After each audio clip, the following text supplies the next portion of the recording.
जयंती के मौके पर सांसद गोपाल शेट्टी ने स्कूलों में भागवत गीता पढ़ने की किए मांग। मुंबई के कांदिवली में स्थित पोईसर जिमखाना में गीता जयंती समारोह का आयोजन किया गया था। इस दौरान सिर्फ देश के ही नहीं बल्कि विदेश से भी लोग इस समारोह में शामिल हुए थे।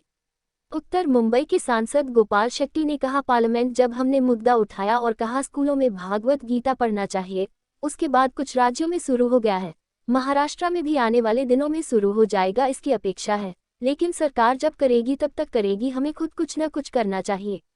पोईसर जिमखाना के माध्यम से 18 सप्ताह 18 अध्याय बच्चे और उनके पिता को गीता सिखाने का प्रयास किया है।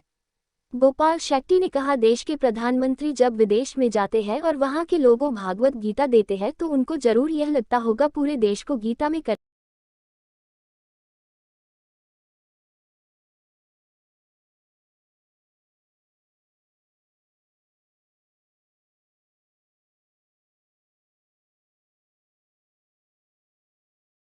कालीनाथ मिश्रा जी, आप सभी से विनती करता हूं कि आप इस दीप प्रज्वलन के अवसर पर आप सभी शामिल हो। हमारी विधायिका श्रीमती मनीषा चौधरी, अमेरिका से हिज ग्रेस भीमा दास जी आज मौजूद है, जो कि इस्कॉन जू के जोन मेहता जी का मैं स्वागत करता हूं। थोड़ा सा वाकई में एक जो सांसद गोपाल शेट्टी ने जो दिसंबर महीने में जो पार्लियामेंट में जो गुहार लगाई कि भारत देश के हर पाठशाला में पाठ्यक्रम में भगवत गीता का समावेश होना चाहिए, इसी बात को आगे बढ़ाते हुए इस चिंगारी को ज्वालामुखी में परिवर्तित करने के लिए आज का ये कार्यक्रम यहाँ पर आयोजित किया गया है। और इस मंगलमय कार्यक्रम में आप सभी मौजूद हैं। आप सभी इस भव्य दिव्य ऐतिहासिक कार्यक्रम के साक्षीदार बने। आप सभी का मैं तहे दिल से शुक्रिया अदा करने के लिए उपस्थित हुए हिज ग्रेस भीमा दास जी का हम यहाँ पर उचित ऐसा मान सम्मान करते हुए सांसद गोपाल शेट्टी जी और आदरणीय विधायिका मनीषा चौधरी के शुभ हाथों से उसके बाद एंगेज करके रखा। कृष्ण भजन दास जी के लिए विशेष तालियां होनी चाहिए। इसके बाद भगवताचार्य कपिल शास्त्री जी अपना मान सम्मान कृपा करके स्वीकार करें।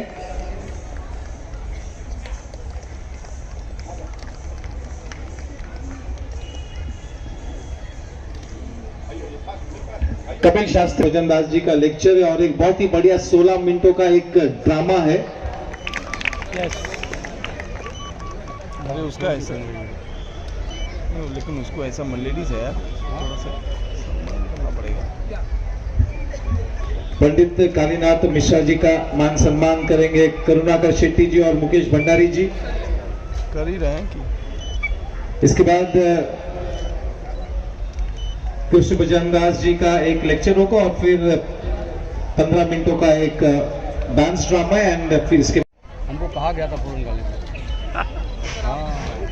हाँ, सबसे पहला कहीं पर भी मत। सर, आज के इस कार्यक्रम के बारे में क्या कहना चाहिए? मैं देखा हम सब भाग्यवान है, हमको भगवत गीता जयंती मनाने का अवसर मिला। पार्लियामेंट में जब मैंने मुद्दा उठाया और कहा कि स्कूली पाठ्यक्रम में भगवत गीता सिखानी चाहिए तो कुछ राज्यों ने शुरू किया। महाराष्ट्र में भी आने वाले दिनों में होगा, इसकी अपेक्षा हम करेंगे।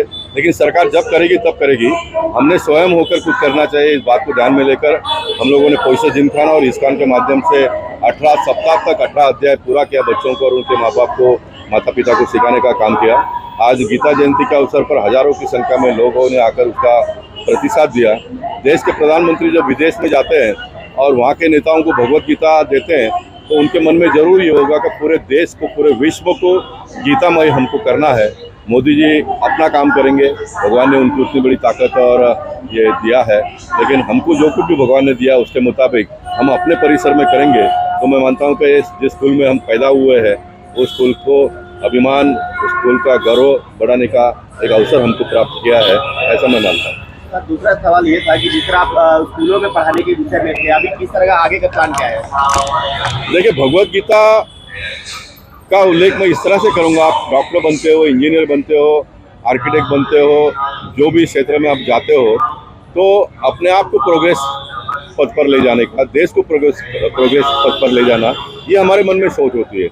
तो भगवत गीता का इसमें आपको पूरा सपोर्ट मिलेगा। भगवत गीता को अगर आप अंगीकार करते तो आप कोई गलत काम नहीं करोगे। लोगों को जोड़ने का भाव आपके मन में आएगा। तो ऐसा अगर होता है 25 साल में होगा, 50 साल में होगा, 100 साल में होगा, कभी मुझे पता नहीं है। जिस राम राज्य की कल्पना हम सब लोग मिलकर करते हैं, कोई पुलिस नहीं होगा, कोई न्यायालय नहीं होगा, कोई झगड़े नहीं करेंगे, कोई मारामारी नहीं करेगा, कोई लूटपाट करेगा नहीं, तो ये सारी चीज़ों की आवश्यकता नहीं पड़ेगी। इसलिए भगवत गीता ये जीवन का सबसे बड़ा एक अनमोल देन है, ऐसा मैं मानता हूँ। शेट्टी जी के संकल्पना से आदरणीय प्रधानमंत्री मोदी जी की संकल्पना को फॉलो करते हुए उन्होंने ये भगवत गीता शिक्षा अभियान का यहाँ पर उत्तर मुंबई लोकसभा क्षेत्र में आयोजन किया है। पिछले 6 महीने से यहाँ पर हर शनिवार को भगवत गीता पर प्रवचन और संबोधन होता था।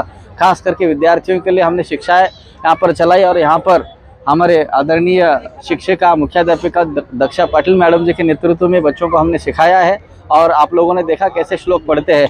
अगर ऐसे बच्चों को हम बचपन में भगवत गीता सिखाएंगे तो आगे जाकर कोई सावरकर बनेगा, कोई लोकमान्य तिलक बनेंगे, नेताजी सुभाष चंद्र बोस, कोई गांधी जी बनेंगे।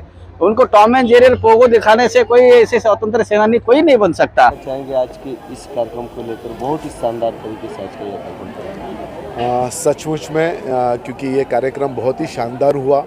पोईसर जिमखाना हमारे आदरणीय खासदार श्री गोपाल शेट्टी जी के नेतृत्व में जब हमने 11 जून को इसका शुभारंभ की थी कि भगवत गीता सभी बच्चों को और सभी लोगों को उत्तर मुंबई में सिखाई जाएगी, तब से लेके आज तक पोईसर जिमखाना ने इसका हर शनिवार को रात को 7 से 8 बजे तक कार्यक्रम करते रहे।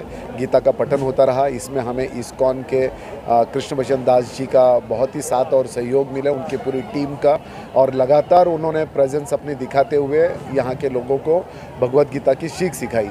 मैं समझता हूँ कि आज 6 महीने के बाद का ये जो आज इतना बड़ा भव्य विशाल जन समुदाय देख रहे हैं, उसी का नतीजा है कि हम इतने लोगों को आज भगवत गीता में जोड़ पाए।